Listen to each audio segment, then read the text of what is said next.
E que Deus abençoe o Arthur. Que Deus vos abençoe.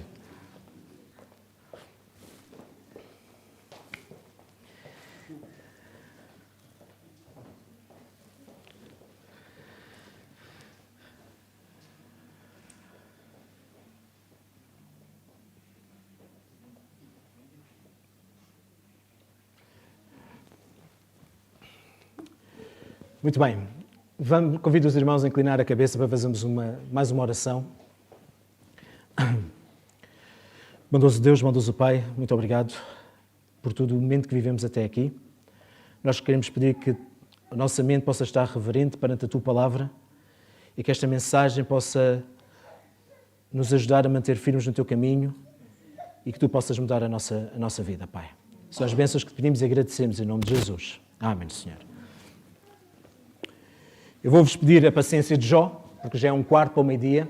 Vou-vos pedir um bocadinho a paciência de Jó para a mensagem. Uma das mensagens fundamentais da nossa Igreja diz o seguinte: a Igreja Universal se compõe de todos os que verdadeiramente creem em Cristo.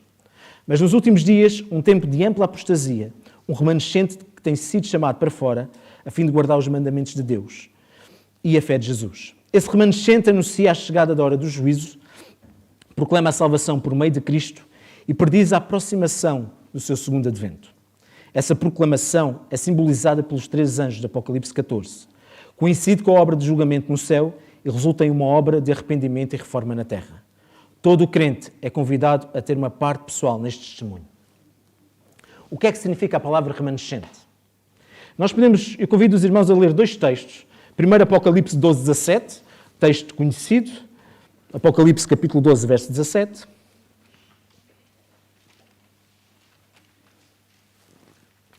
Nós vamos ver aqui um texto, um conflito.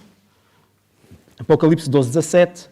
Diz: irou-se o dragão contra a mulher e foi pelejar contra quem? Contra os restantes da sua descendência, os que guardam os mandamentos de Deus e têm o testemunho de Jesus, e se pôs em pé sobre a areia do mar. Então vemos aqui o dragão foi fazer guerra contra a mulher e os restantes da sua descendência. Outro texto encontramos em Jeremias 42, 2. Jeremias, capítulo 42, verso 2.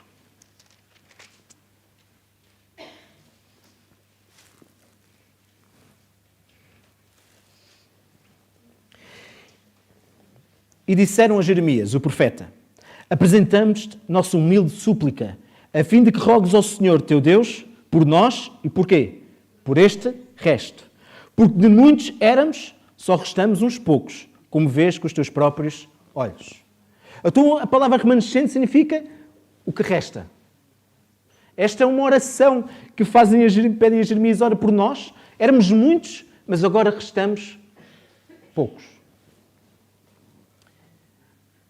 Remanescente. Um grupo que afirma algo acerca de si mesmo não faz que esse grupo seja o que afirma. Por exemplo, um grupo não é remanescente só porque se chama a si mesmo um remanescente. Só é remanescente quando se comporta como remanescente, como povo profético deve portar-se.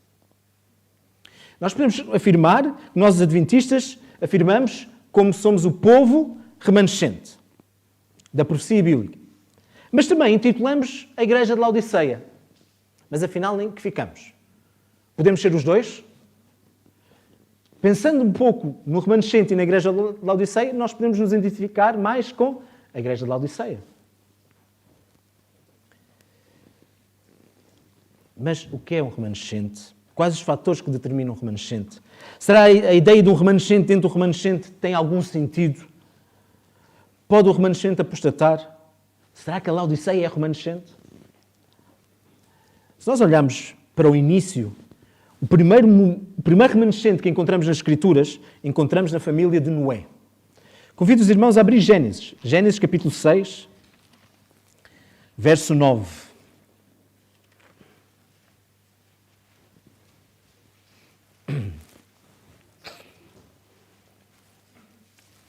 Gênesis capítulo 6, verso 9 diz: eis a história de Noé. Noé era homem justo e íntegro entre quem? Entre os seus contemporâneos. Noé andava com Deus. Então vemos que Noé era justo e íntegro entre quem? Entre todos os seus contemporâneos. No capítulo 7, verso 1, diz... no final do verso 1, diz: tens sido justo diante de mim no meio desta geração. E Gênesis 6, 22 diz que Noé fez consoante tudo o que Deus lhe ordenara. Então vemos aqui algumas características do remanescente. Primeiro, é diferente, digamos assim, se podemos usar esta palavra, da sua geração. Justo e íntegro entre a sua geração. E outra característica é que Noé andava com Deus e fazia tudo consoante a sua vontade. Sabem que um concerto só funciona se as partes concordarem nos termos do mesmo concerto, do mesmo contrato. Noé e a sua família, ao contrário do resto do mundo, acreditava na verdade presente. E a verdade presente naquela altura consistia na mensagem de que o mundo ia ser destruído por um dilúvio. Esta mensagem diferente e a sua aderência a ela ajudaram a formar a sua identificação como remanescente. Eles tiveram que também fazer por fé. Deus fez uma aliança com eles, um concerto, e disse a eles que tinham que construir uma arca, porque ia destruir o dilúvio. Mensagem um pouco... parece-me seria verdadeira, porque até ali nunca tinha chovido. Como é que seria possível? Noé também teve que obedecer a Deus. Aderir a esta mensagem, cumprir com os termos que Deus propõe, para ele fazer parte, para ele ser o remanescente. Só que nós vemos após o dilúvio, o que é que Noé fez? Após o dilúvio, saiu, o que é que ele começou a fazer? Plantou uma vinha, o que é que aconteceu a Noé? Bebedou-se. O remanescente, o líder do remanescente vitorioso, acabou também por cair. Caiu, mas levantou-se. Graças a Jesus. Okay? Este remanescente, esta família, toda a família de Noé, teve que concordar com os termos que o Senhor colocou. E depois teve de os seguir pela fé. Outro, Abraão, também tinha uma verdade presente para o tempo em que viveu. A verdade era que o Senhor era o Criador e só Ele devia ser adorado. Ao seguir o verdadeiro Deus, no meio de um mundo em que orava-se e adorava-se estátuas de madeira, de pedra, Abraão desfrutou de longe da maior luz daquela geração. Apesar das suas faltas, a gente olha para Abraão como homem de fé, mas se nós formos ver, ele teve também falta de fé. Quando ele teve que dizer à irmã, à mulher, olha, tu dizes que é minha irmã. Mostrou falta de fé, falta de confiança no seu Deus. Mas apesar das suas faltas, Abraão foi alguém que manteve uma relação salvadora com o seu Senhor no meio daquela geração. No meio de um mundo que não vazia, no meio de um mundo que não queria ter relacionamento com o Senhor. E neste sentido formou uma nova linhagem, um remanescente, que iria preservar a adoração ao Deus verdadeiro, enquanto permanecesse fiel às condições do concerto. Em Gênesis 18, 19, um dos motivos para que Deus chamou Abraão, Gênesis capítulo 18, verso 19, diz: porque eu o escolhi para que ordene a seus filhos e a sua casa depois dele, a fim de que guardem o caminho do Senhor e pratiquem a justiça e o juízo, para que o Senhor faça vir sobre Abraão o que tem falado a seu respeito. O chamado de Deus a Abraão, o chamado de Abraão não foi arbitrário, mas o Senhor só podia dar a Abraão o que acerca dele se tem falado se ele fosse obediente a Deus. E reparem uma coisa, a fé de Abraão e a sua obediência e a sua posição para com Deus não seriam automaticamente passadas à sua descendência. Ou seja, eu, o facto de ser pastor e ter uma relação, eu não passo para a minha filha terá que fazer a sua própria escolha. Qualquer pessoa pode nascer numa família ou numa igreja remanescente. Mas só se pode nascer de novo se ele tomar uma escolha de aceitar a fé remanescente. E isto não é transmissível, não é? Eu tenho que fazer uma escolha.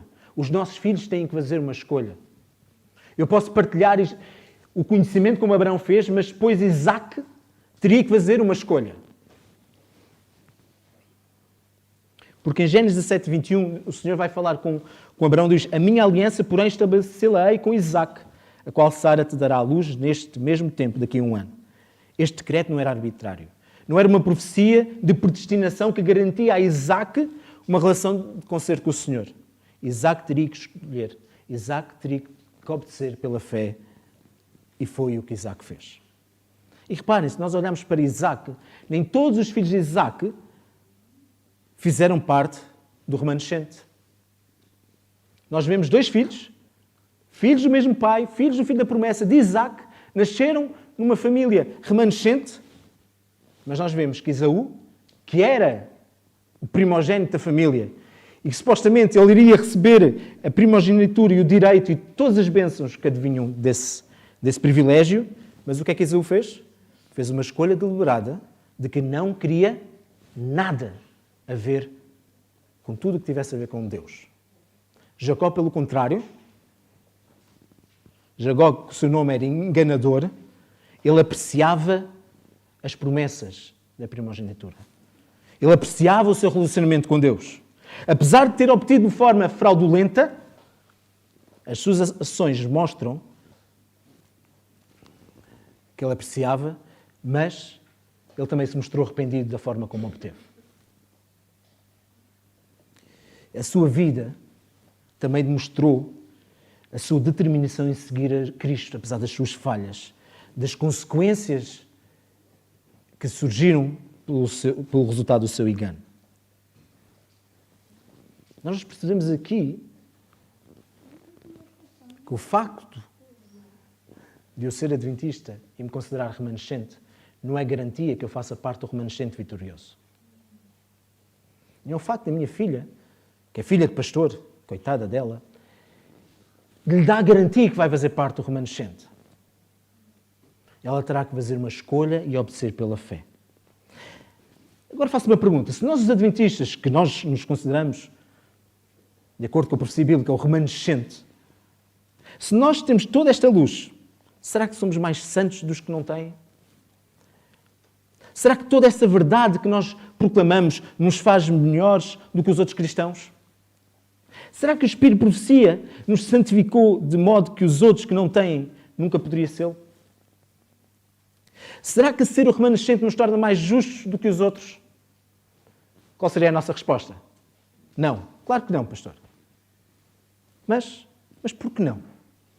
Tendo a revelação de Jesus Cristo, que nós temos, o privilégio, a mensagem, nós devemos ser pessoas mais piedosas, mais santas, mais semelhantes a Cristo no planeta. A pergunta é, somos? Nós temos toda esta luz, meus queridos amigos.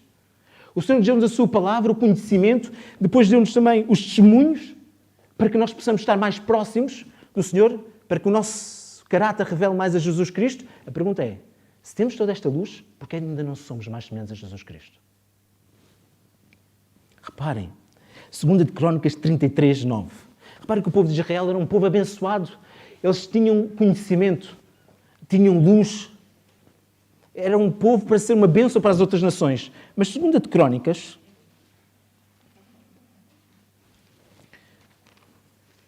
capítulo 33,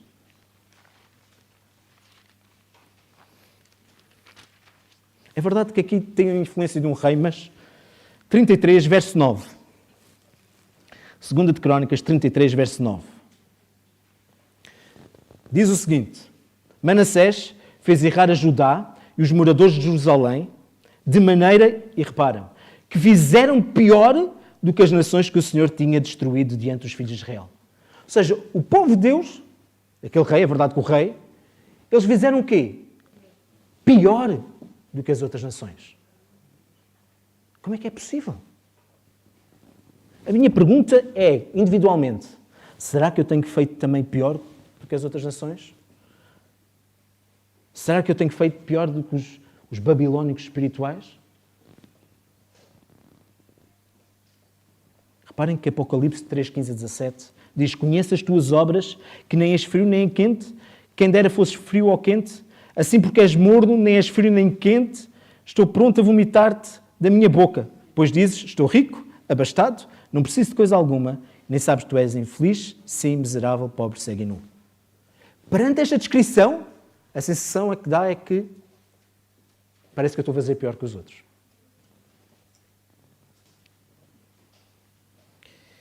Se houve um povo representado na mensagem da Laodiceia, é o povo que recebeu grande luz, a revelação das Escrituras, que os adventistas do sétimo dia receberam. Então, que o Espírito Santo está a dizer que nós somos a igreja da Laodiceia. E ele diz, em Mensagens Escolhidas, volume 2, página 66, Deus está a preparar um povo.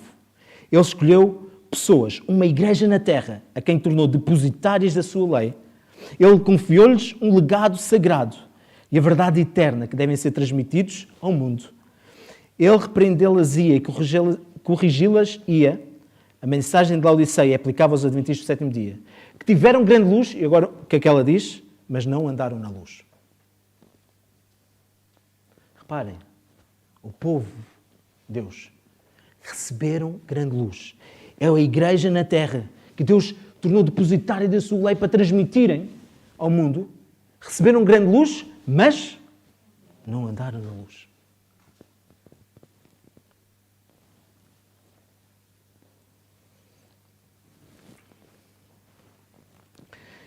Testemunhos para a Igreja diz o seguinte: como povo, triunfamos pela clareza e pela força da verdade. Somos plenamente apoiados nas nossas posições por uma quantidade enorme de testemunhos claros das Escrituras.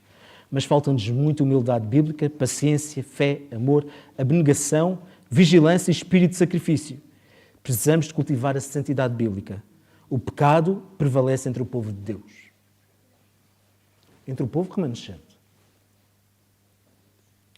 Reparem, ela diz também noutro livro, em Serviço Cristão, que se eles continuarem a dormir um pouco mais, Satanás, o inimigo, está seguro quanto a essas pessoas, porque certa é a sua destruição.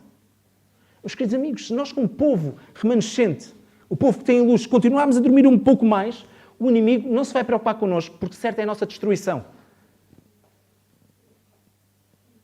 Isto é porque o Senhor quer nos despertar, meus queridos irmãos. Porque o título da mensagem de hoje é Remanescente Vitorioso. O Senhor não quer que tu fiques apenas pelo remanescente. Ele quer que faças parte do remanescente vitorioso. E nós, como pais, quando os nossos filhos estão a fazer algum disparate, o que é que nós queremos fazer? Fazemos a eles? Corrigimos, repreendemos, desperta.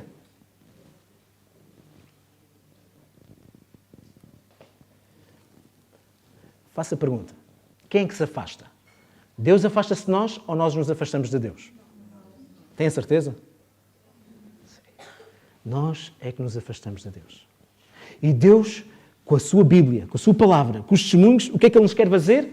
Atrair de novo para mais perto dEle.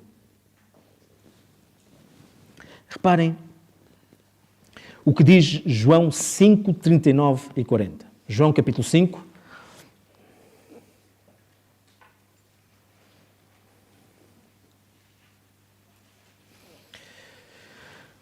João capítulo 5, verso 39 e 40.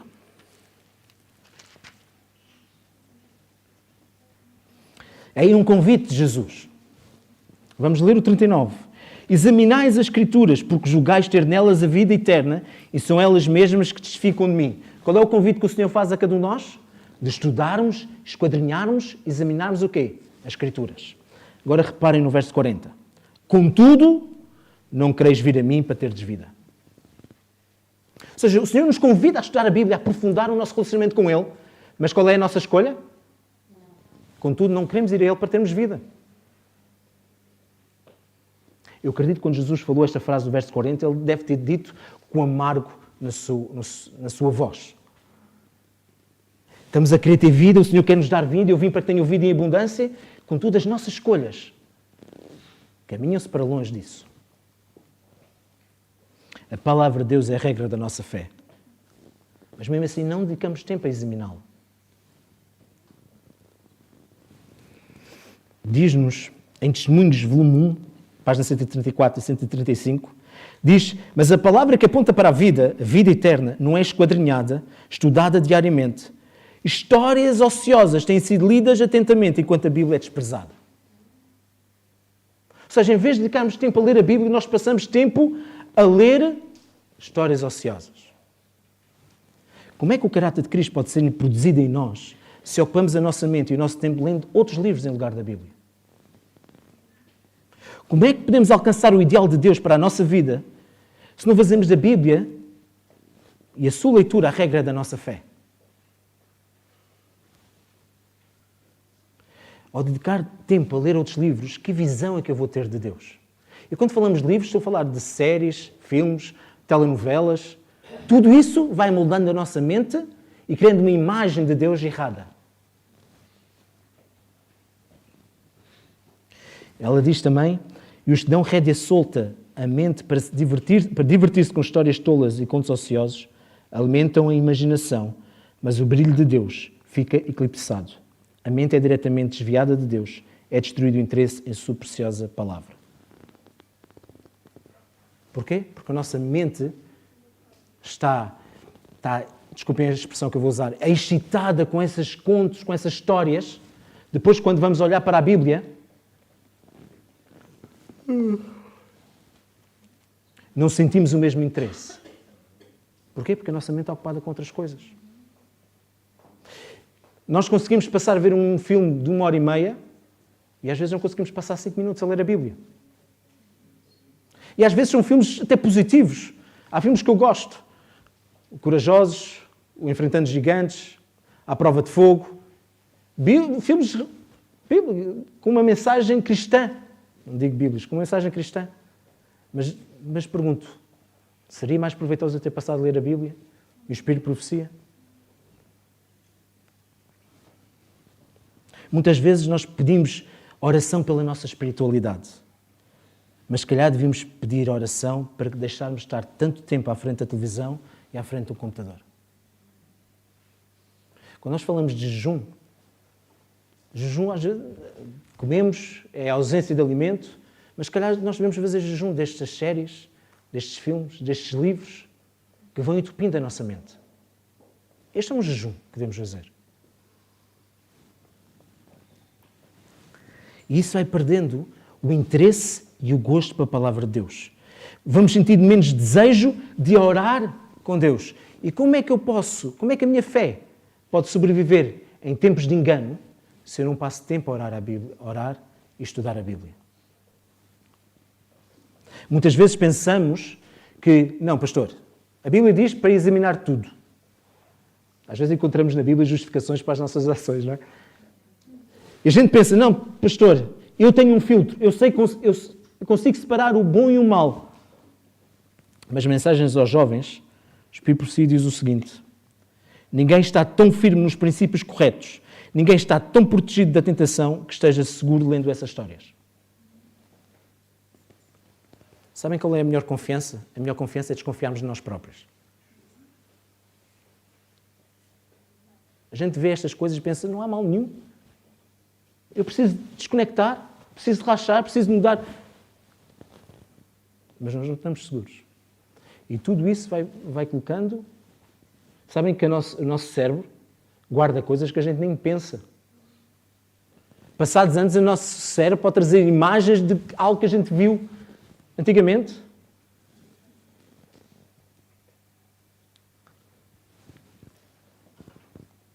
A nossa mente... Em Romanos 12:2 diz que nós devemos renovar a nossa mente. A nossa mente deve dilatar-se constantemente para Deus. Se nós permitirmos que entre aqui um mundanismo, nós vamos perder o desejo de orar, o desejo de relacionar com aquele que é a fonte da força e da sabedoria.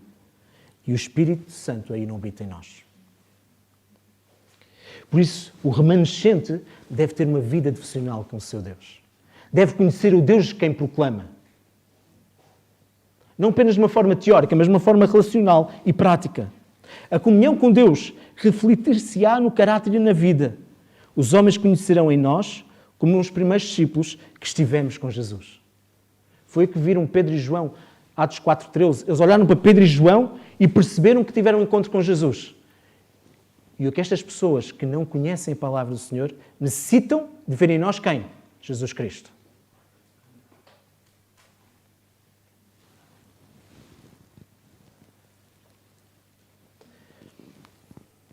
No mundo de enganos, no mundo de trevas. Reparem, eu quando era mais novo, ainda sou novo, mas quando era mais novo, eu era viciado Eu e muitos colegas e jovens da minha altura, nos desenhos animados, eu não vou dizer quais eram, mas se calhar alguns vão perceber. Nós, se estivesse a dar na altura do intervalo, nós éramos capazes de chegar atrasado à aula para acabarmos de ver o episódio. E muitas vezes eu tinha a casa perto da minha escola, eu saía a correr da escola para chegar a casa para decidir ver o episódio. Era algo, na altura, muito visto. E mais tarde, quando olho para aqueles bonecos, vejo as mensagens que aí estão e eu percebo como é que eu podia ver isto. E uma das mensagens que aí era transmitida era que o inimigo e Deus eram um. Que vinham do mesmo povo. E eu era criança. Mas queremos, quer não, estas mensagens passam e a ideia que vai produzindo na minha cabeça, na cabeça dos jovens e das crianças, é uma imagem errada de Deus. E o Senhor quer que nós sejamos vitoriosos. Que nós possamos vestir toda a armadura de Deus, que é a única defesa contra o mal. Precisamos estar conectados ao Senhor. Costumo dizer, eu já disse aqui, que a nossa vida é como um telemóvel com bateria viciada. O telemóvel com bateria viciada está constantemente ligado à carga. E quando deslocamos a carga, passado algum tempo, a nossa vida espiritual deve ser assim, deve estar conectada constantemente a Deus. Porquê? Porque o inimigo anda ao quê? Ao derredor, pronto para quê? Nos estragar. Ele quer tragar o povo de Deus. E nós temos que continuar. Quando nós temos um relacionamento com Deus, quando nós temos uma vida devocional com o Senhor, o anjo do Senhor acampa-se ao nosso redor. Está mais perto de nós.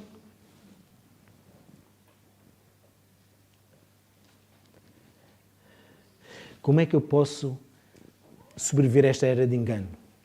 Conhecendo a verdade. Vivendo a verdade. Eu não preciso conhecer o erro. O que o inimigo apresentou a Eva foi a oportunidade de conhecer o quê? O erro, o mal. E ela ficou deslumbrada com essa oportunidade, a possibilidade de ser como Deus. Nós temos de nos firmar na verdade. Nós podemos construir a nossa vida espiritual ou na areia ou sobre a rocha. Espírito Profecia diz o seguinte no livro de Eventos Finais, no capítulo 5, que fala sobre a vida devocional do remanescente: edificai um muro de passagens bíblicas ao vosso redor, e vereis que o mundo não poderá demoli-lo. Entesourai as Escrituras na memória e retrucai então a Satanás quando ele vier com as suas tentações, está escrito. Entesourai, colocai na vossa mente. Chegará o tempo em que muitos serão privados da palavra escrita. Se porém essa palavra é gravada na memória, ninguém poderá tirá-la de nós. E há outra frase que eu gostei imenso.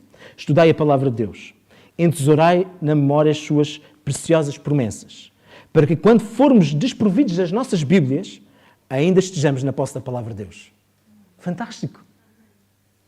Ainda que eu fique sem isto físico, a Bíblia está na minha mente. Sabem? E eu aconselho todos os pais, quando era criança, todo o santo sábado, eu chegava à igreja e tinha que saber o verso áureo. Todo o santo sábado. Quer queiramos, quer não, meus queridos irmãos, nós estamos a colocar na mente das nossas crianças tesouros da palavra do Senhor. Se me botarem, qual é o verso áureo da lição não sei quê de 1900, não sei. Mas estudei, ficou. E o Espírito Santo fará recordar aquilo que estudamos. Mas se eu não estudo nada, se eu encho a minha cabeça com Harry Potter, com outros livros, o que é que o Espírito Santo nos vai fazer lembrar?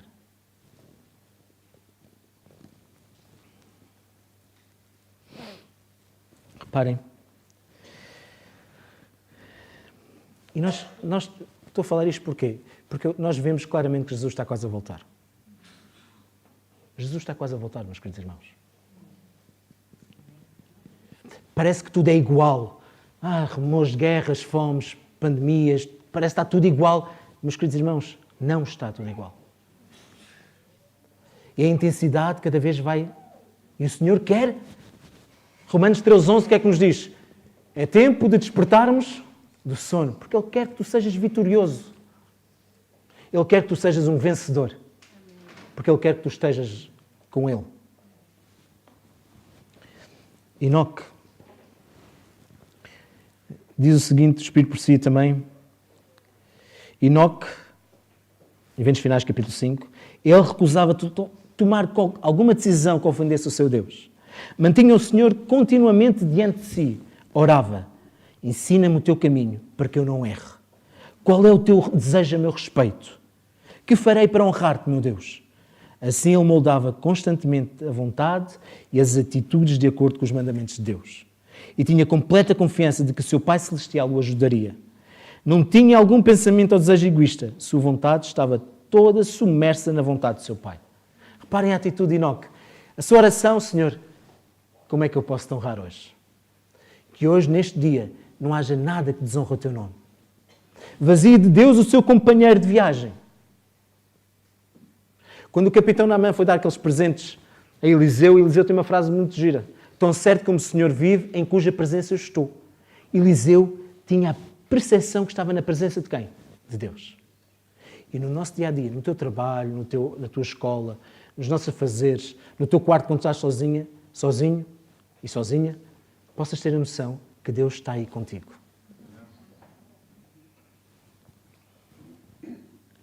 É tempo de refletirmos. É tempo de meditarmos. Se não encontrarmos prazer agora na contemplação das coisas celestiais, quando é que nós vamos encontrar? Muitas vezes o ser humano diz, não, eu queria ter mais uma hora no tempo. Mas essa hora era para quê? Para estudares a Bíblia? Se calhar essa hora era para gastar mais em trabalho. Precisamos. Ele quer moldar a nossa vida. Ele quer moldar o nosso caráter. Sabem que se nós olharmos para as 7 igrejas do Apocalipse, cada mensagem dessas igrejas é dirigida à igreja cristã como um todo durante determinado período da história. Também é possível afirmar que a igreja cristã, ao longo das eras, recebeu o impacto dessas mensagens. Em cada uma das mensagens às 7 igrejas é feita uma promessa aos vencedores. Jesus começa com declarações diretas, eu conheço as tuas obras, por exemplo, mas uma forma de expressão indireta, quando se dirige ao vencedor, diz ao vencedor. É mais que específico. A promessa oferecida à igreja é oferecida à igreja como um todo. Mas aquele ou aquela, individualmente, que dentro da igreja aceita a mensagem e vive de acordo com a mensagem do Senhor, Deus olha para ela como quê? Um vencedor. O chamado, meus queridos irmãos, é feito de forma clara e de maneira individual e pessoal. Não é por fazer parte, por estar aqui, que eu vou ser salvo de forma corporativa, digamos assim. A salvação individual. Reparem o que é que nos diz Apocalipse 21:7. Apocalipse capítulo 21, verso 7.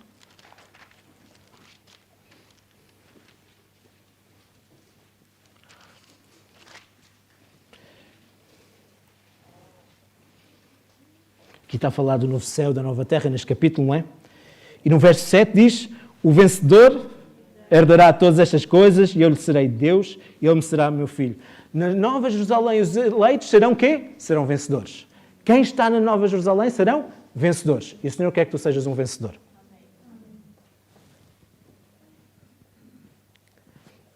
E se nós olharmos para a palavra vencedor, a própria palavra sugere um remanescente.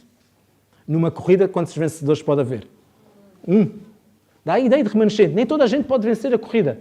Só um.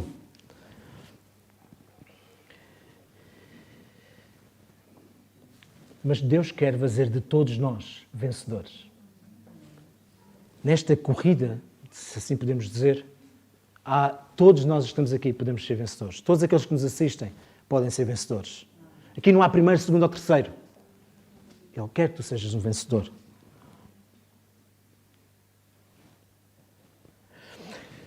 Olharmos para as 7 igrejas do Apocalipse, descobrimos, nestes períodos históricos abarcados pelas 7 igrejas, cada igreja passava por desafios peculiares.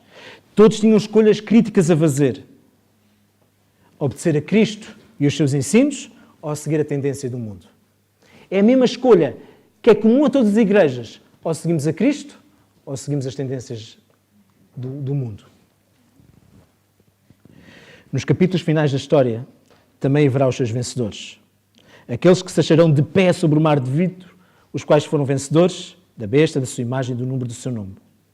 Em cada era, o remanescente adquire as suas marcas distintas. O remanescente dos últimos momentos da história será caracterizado pelo quê? Fidelidade à palavra de Deus e aos seus mandamentos e pela proximidade relacional com Jesus Cristo. A vida deles será completamente imbuída do caráter de Cristo. A vitória não lhes pertence meramente pela sua virtude, do seu exemplo. Pertence a eles de forma experimental, através da presença de Jesus em cada fibra do seu ser. As mensagens às 7 igrejas revelam que Cristo concentra a sua atenção sobre toda a igreja, seja ela fiel ou não. Na igreja, ao longo das eras, existiram e existem pessoas fiéis e infiéis.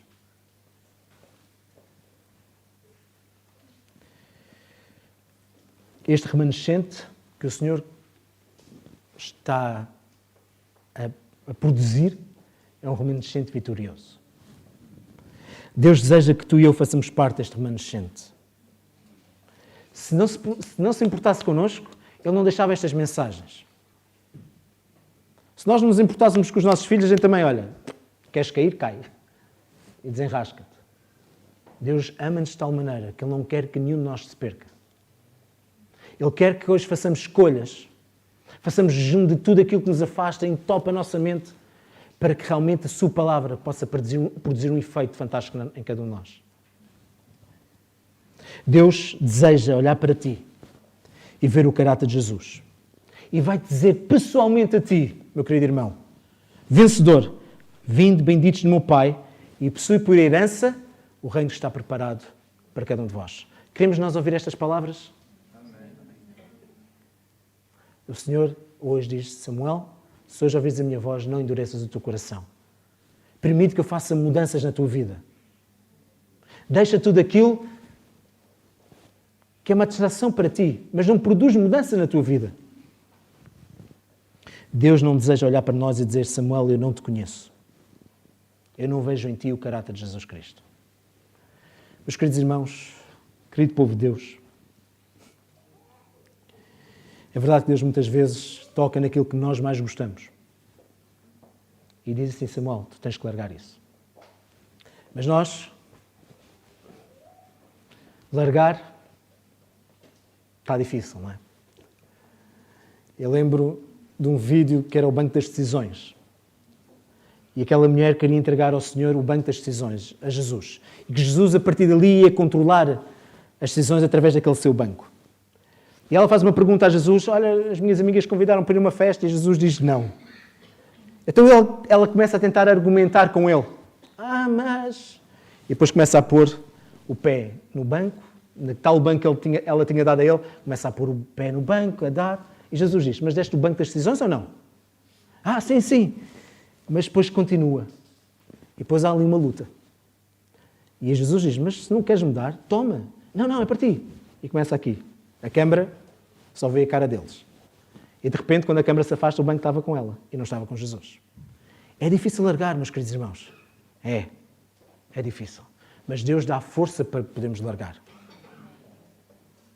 Deixemos Deus tomar as decisões na nossa vida. Precisamos dizer com o Enoque, Senhor, que hoje eu não desonro o teu nome. Orienta a minha vida. Tudo aquilo que me impede, que eu possa colocar de lado. E dá-me prazer e desejo pela palavra do Senhor. E Ele vai dar, meus queridos irmãos. Jesus está quase a voltar, mas não percamos essa noção de que Jesus está quase a voltar.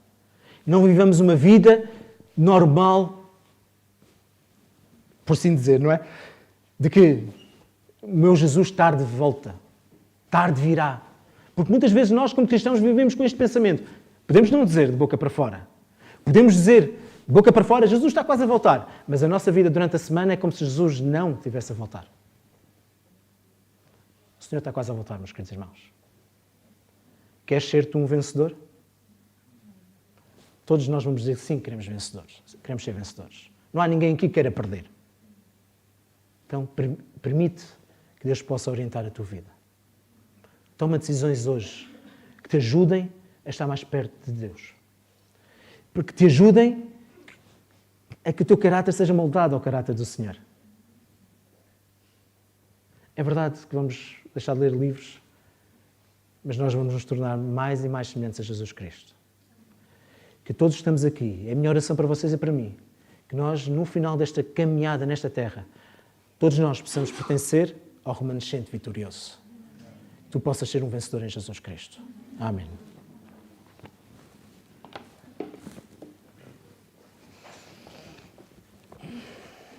Nós podemos pertencer ao remanescente vitorioso, para isso temos que renovar a nossa vida diariamente, a começar hoje e a começar agora mesmo. E vamos cantar o hino 403 do Hinário Novo, Renova-me.